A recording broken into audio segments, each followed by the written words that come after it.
Buenos Aires, del grupo de Córdoba, del grupo de Villa María, que son los tres grupos que mantienen, digamos, la infraestructura teórica del CIES y del encuentro en realidad. Se me olvidaba solamente decir algo, en términos de lo que hemos hecho desde el año pasado hasta ahora, en esta corta vida del CIES, que ha sido mucho y algunas cosas muy peores, ¿no? Las cosas buenas que nos han pasado con Relaces. Relaces es una revista ya indexada en todos lados y que hace poco nos hemos enterado de que está considerada también entre las revistas europeas del área, y que hemos tenido así como, bueno, esta categorización que nos hizo la CAPE como B1, que también ha sido un reconocimiento importante. Eso por un lado. La editorial, que vamos por el 8º libro con nosotros, ¿no? Ha sido también un éxito y eso es un paso también importante. Y decir que, bueno, lo que nos dedicamos a esto de sociología de los cuerpos y las emociones, tenemos 2 GT, uno en el Prealas de Temuco, o sea, en el Congreso Chileno de Sociología, con más de 53 resúmenes, y tenemos también en un encuentro internacional de ciencias sociales, no sé, unos 15 resúmenes por lo menos tenemos ahora, y creo que esas son cosas que marcan que la gente ve lo que trabajamos, etcétera, etcétera. Esperamos que con el paso del tiempo, no solamente esta línea de trabajo, digamos, siga creciendo, sino también otras, que de hecho todos los esfuerzos individuales van en esa dirección, ¿no? Pero que sería un campo muy largo y tedioso de enunciar. Pero bueno, nada, estos son los más colectivos que tenemos hasta ahora y lo que me acuerdo, y muchas otras cosas buenas que no en todo caso. Así que bueno, muchas gracias. Ahora los voy a aburrir unos minutos. Si alguien puede tomarme el tiempo, se lo agradecería. Y yo me voy a dar cuenta cuando se estén aburriendo, eso no es un problema. Pero van a ser también solamente los 15 minutos 15-20 minutos que tenemos agendado para esto. Voy a cambiar de ciencia para que ahora no soy más, ¿verdad? Bien. Esto se llama tener otro rol. Bueno, nada, se me ocurrió que podría ser interesante, al menos así de línea, algunas cosas que hemos estado charlando entre nosotros y con algunos de los participantes en este evento, ida y vuelta, con otros viendo de una perspectiva más de interacción personal, hacer como una síntesis de las intenciones que tiene, que en realidad el contenido lo vamos a poner entre todos mediante marche estos días, pero simplemente cuando uno dice, bueno, ¿por qué hicimos esto de esta manera? Tratar de ponerle algún contenido más general desde mi perspectiva. Una primera pregunta que quiero contestar es ¿qué significa el sur global? Porque, bueno, ha sido un término que obviamente está ligado al altermundialismo, está ligado al Foro Social Mundial, está ligado a algunos pensamientos muy concretos, como el de Metzaros o el de Nick Sader, o ¿no? De algunos otros autores que incluso ahora me puedo olvidar. Pero, a decir la verdad, hace unos 3 años más o menos, en una conversación informal con unas personas europeas, ellos un poco me interrogaban, me desafiaban a que yo pudiera explicar qué significaba esta expresión subglobal desde un punto de vista más concreto en términos teóricos, metodológicos, o si ustedes quieren, epistemológicos también. Y yo creo que hay 3 cosas que tienen que ver con esto de caracterizar el subglobal. Cuando uno, durante la década del 50, es decir, al calor de la Guerra Fría, la división del mundo entre la Unión Soviética y los Estados Unidos, empezó a ver crecer el movimiento de el tercer mundo, ¿sí? Obviamente, esta lógica de hablar de mundos tenía que ver con los posicionamientos políticos de las alianzas estratégicas de los grandes estados en el planeta, ¿no? Y eso me parece que hay que tenerlo en cuenta en términos de, por decirlo de alguna forma, cuáles eran las consideraciones de carácter cotidiano e ideológico que la Guerra Fría fue dejando en este término de que no había un solo mundo, había varios mundos, ¿no? Y en ese sentido fue cada vez más evidente que en estos mundos habitaban, digamos, humanos de distintas categorías, ¿no? Haciendo uso a la metáfora de ciudadanos de primera categoría, segunda categoría, tercera categoría, en estos mundos habitaban ciudadanos y humanos de diversas categorías. Con el tiempo esto fue anclando, sobre todo con figuras que fueron tratando de construir la lógica de lo colonial y de la existencia de esos mundos, como Albert Memmi, como Frank Fanon, en la idea de que esos mundos, en esa especie de pluralidad o digamos, esa construcción tripartita, tenían que ver con la lógica de interrelación de los que estaban en el norte y los que estaban en el sur, ¿no? Y eso fue un modo de explicar distintas asimetrías de relación con el crecimiento económico, con el desarrollo y con la modernización, ¿no? Uno casi todos los 60 lo que ve es una explicitación de la teoría del desarrollo y la modernización en términos de traspasos, ya sea deterioro en términos de intercambio del sur al norte o del norte al sur, o ya sea de traspaso de ideas, tecnologías, culturas, ¿no? Y eso fue algo que fue importante para esa época. Pero decía, en ese momento estas reflexiones sobre el estatus de los sureños, por decirlo de una manera, en términos, digamos, de reflexiones de carácter sociológico, ideológico, culturales, fue dando paso a la configuración de cada vez procesos más complejos, puesto que en los finales de los 60, principios de los 70, se terminan los procesos así llamados, entre comillas, de descolonización institucional, digamos, ¿sí? Y se crean, digamos, expectativas sobre la autonomía de esos otros, ¿ah?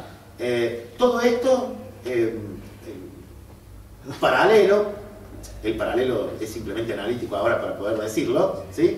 Pero está muy interrelacionado con una idea de mundo distinta, ¿no? Si uno va poniendo esta relación entre estructuras sociales, constituciones políticas y visiones del mundo, nos damos cuenta que lo que empieza a ser entonces tematizado, primero como un supuesto y luego como un objeto para ser reflexionado, es qué significaba mundo. En todo caso, qué significaba el mundo como una cosa exterior a los sujetos que lo habitábamos. Y de dónde nace, en todo caso, el discurso por la naturaleza en términos de ser entendido como planeta, ¿ah? Y que nos llevaría horas, digamos, discutir esa genealogía, pero lo que quiero marcar acá entonces es que si uno tiene que hacer un rastreo de por qué hoy le denominamos subglobal a lo que le denominamos subglobal, tendría que hacer una genealogía de los modos que han sido construidos las ideas del mundo desde la Segunda Guerra Mundial en adelante y el auge de la depredación capitalista, ¿ah? Porque en todo caso esa sería una de las claves que es posible que nos den algunas pistas para pensar qué significa el subglobal, ¿tá? ¿En qué sentido lo digo? El capitalismo siempre ha sido depredatorio como sistema económico, ¿no? Ahora, uno de los problemas que nosotros podemos advertir y por el cual podríamos decir son las líneas que unen los puntos que constituyen el subglobal, digamos, armando como una geometría de esa globalización, digamos, de ese lugar global, es que todos los sujetos que comparten espacios donde el capital depreda sin condición de reproducción de sí mismo, es decir, sin alertar esta lógica de la reproducción y ponerla a sí misma como una especie de religión de la expropiación, ¿tá? Todos los sujetos que habitamos en esos lugares pertenecemos al sublugar. A ver, puede ser que uno esté en una zona geográfica y no nos estamos definiendo como zona geográfica. Por decirlo de un modo, este mapa podría ser escrito no con el Ecuador, digamos, y con Greenwich, sino por la ruta del agua, por la ruta de los minerales, por la ruta de los alimentos. Si uno retoma la ruta del agua, la ruta de los minerales y la ruta de los alimentos, se va a dar cuenta que tiene un mapa armado distinto, ¿no? Y que el sur queda al norte y que el norte queda al sur, si es que uno está pensando en ver qué geometría arma de esta posibilidad de pensar un mundo otro.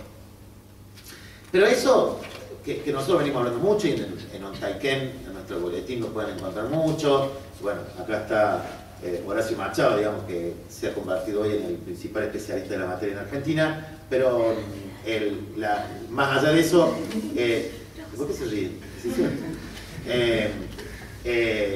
Más allá de eso, digo, quería hacer hincapié en estas líneas y en estos puntos, en la lógica, digamos, de lo que significa estos mapas en relación a la constitución, digamos, del sur global.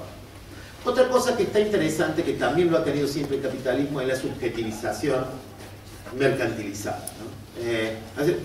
Digamos, si uno toma el Avaro de Molière, no hace falta ser muy inteligente para darse cuenta que la literatura daba cuenta ya, ¿sí?, de las estructuras de experiencia, de la lucha interna en el espíritu capitalista entre el despilfarro y el ahorro ascético, ¿no? Digo, esto no es difícil de darse cuenta. Pero me parece ahora que, bueno, después lo voy a decir si es que tengo tiempo, porque me parece que no me di bien el tiempo de las cosas, es que otra manera de armar ese mundo es ver, digamos, los espacio-tiempo que se unen por la intensificación de la venta y compra de sensaciones, ¿tá? A ver, no por casualidad, tal vez la empresa, si ustedes quieren, más multinacional del planeta, que es la Coca-Cola, tiene desde hace 30 años como eslogan, ¿no?, la asociación entre esa mercancía y la felicidad, ¿tá? Y si uno ve el mapa de venta de la Coca-Cola en el planeta, no solamente se une a las líneas que le dije anteriormente, minerales, agua, ¿sí?, sino que, o sea, no solamente atraviesa eso, sino que van a depositarse justamente en ciertos lugares donde todavía no ha llegado, y todavía y no ha llegado, lo pongo entre comillas, la posibilidad de comprar un momento de felicidad, ¿no? Y esto no es como en los 60, porque no estamos acá diciendo simplemente el hecho de que, bueno, nada, yo me pongo un jean y me siento mejor porque compré un jean de $200, ¿no? Al Animal Ford, digamos, sería, ¿no? Disculpe. Mi psicoanalista me lo hará pagar. O yo le pago a mi psicoanalista para decir esas cosas. Bueno, por Ricardo Ford, sí. Sino que esos jeans es al contrario, digamos. Esos jeans son producidos en lugares donde justamente parecía que fueran del sur, del tercer mundo, pero que se han devenido en constructores de sensaciones, ¿tá? Si uno ve, a ver, el rol de los países, lo que se llaman los tigres asiáticos, Taiwán, Singapur, Corea, etc., y ven el tipo de exportaciones que tienen, son países que exportan o que están ligados a la lógica de la relación entre tecnología y sensibilidad, por ejemplo, ¿tá? Entonces digo, el otro día le hacía esta pregunta a un especialista coreano. Usted, o sea, sobre Corea, ¿usted cómo caracterizaría un pobre coreano? Porque yo le decía, en América Latina es medianamente sencillo. Es mujer, es joven, tiene más de 2 hijos, está a cargo del hogar y está desempleada. Ese es un pobre latinoamericano típico, ¿tá? y él me decía, el coreano es un trabajador de muy baja calificación, que su contrato de trabajo dura un día, ¿sí? Y que tiene a cargo una familia extensa muy larga. ¿Tá? Lo que digo, si uno pone entonces a la par, digamos, estas dos vivencias, me parece que va a encontrar nuevamente otras geometrías para ir armando este mapa que se armaría de otro modo. Tal vez se arme tocando o descubriendo el tercer punto. ¿Quiénes somos los que vivimos en el subglobal? Los que vivimos en los bordes, en los límites y en las fronteras. Pero no en la idea de margen como algo exteriorizado respecto a un centro, ¿no? Voy a poner un ejemplo que tiene que ver con lo que dije anteriormente de la sensibilidad.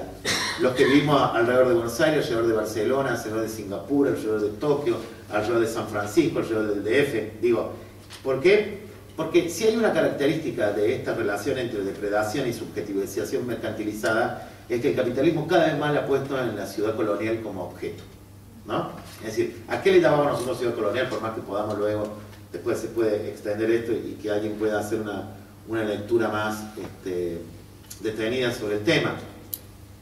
Justamente aquella donde los muros mentales han sido elaborados para que una porción importante de la sociedad quede relegada a vivir la experiencia del consumo fuera de las interacciones sociales que tienen algunas clases.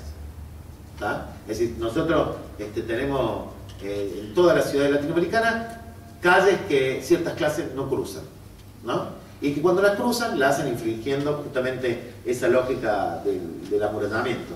Bueno, a mí me parece que todo lo que estamos viviendo en esos bordes, esos límites, esas fronteras, que también sería muy largo aquí explicar,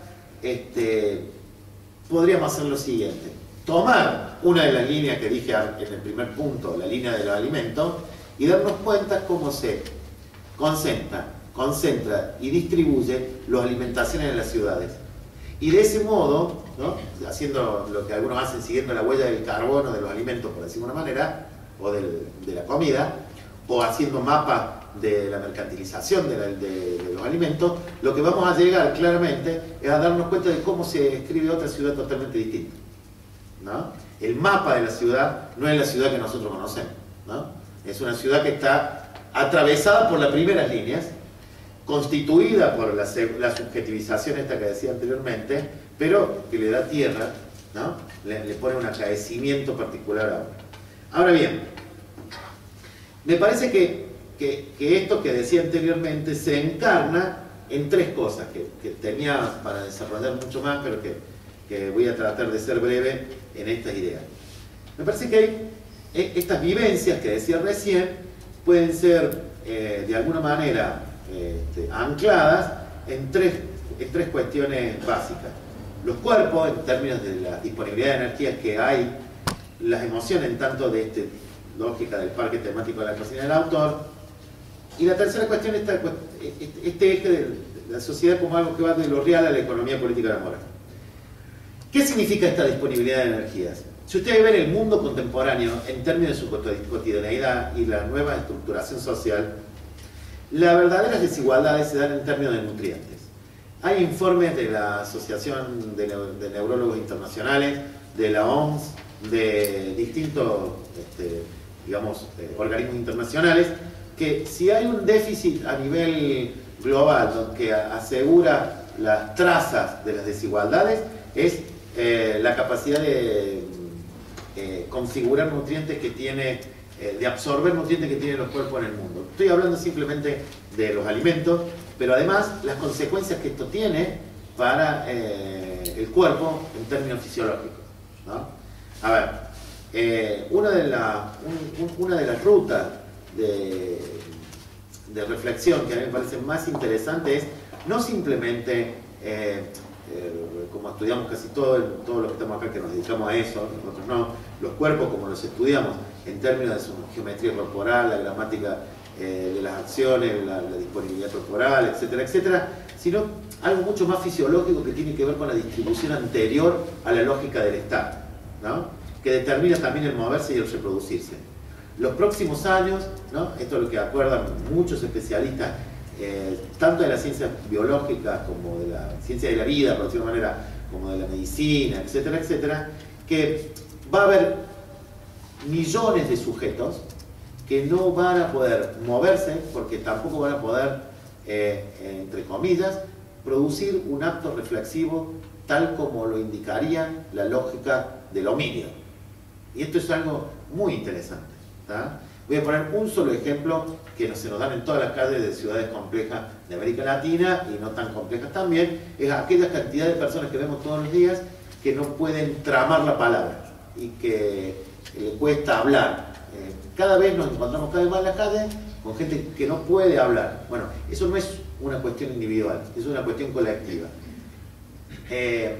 Voy a decirlo de un modo, más allá de las limitaciones lingüísticas, la rumana que en estos momentos está comiendo basura en un tacho en Barcelona, que el hindú que está tratando de entrar por Grecia a Europa, ¿sí? El africano que está en la mar, digamos, etcétera, etcétera, y nosotros, todo lo que ya sabemos, lo que nosotros hemos escrito sobre América Latina, en todo caso lo que compartimos es que cada vez las energías son menores porque cada vez los cuerpos tienen capacidad de hacer menos cosas.